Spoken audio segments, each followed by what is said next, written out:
the bridge of Kangole is being washed by the rains. The whole bridge was removed. Then there was a temporary measure. Now that temporary measure has been washed off.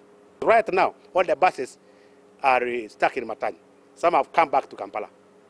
Those people who are intending to come to the western side cannot cross. Those who wish to go to Moroto cannot cross.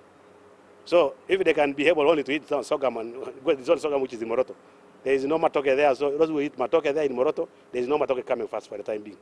For those who may wish to pass through Nakapiripiriti, it's also advisable that they should be patient. Because right now as I'm speaking, the Honorable Anyakun has just informed me that many other cars, big ones, are unable to pass through. All the smaller ones can risk. So in a way, really, Karamoja is cut off. We need really to be able to take precautionary measures that at least this should be addressed. All the supplies will be cut off. So this will go to inconvenience people really. So really the more speedy, maybe the Chinese can help us, and the more speed the minister also can act on what I've mentioned about checking on these bridges. It will be able to help people. But if we delay, it's going to inconvenience people so much, and that's not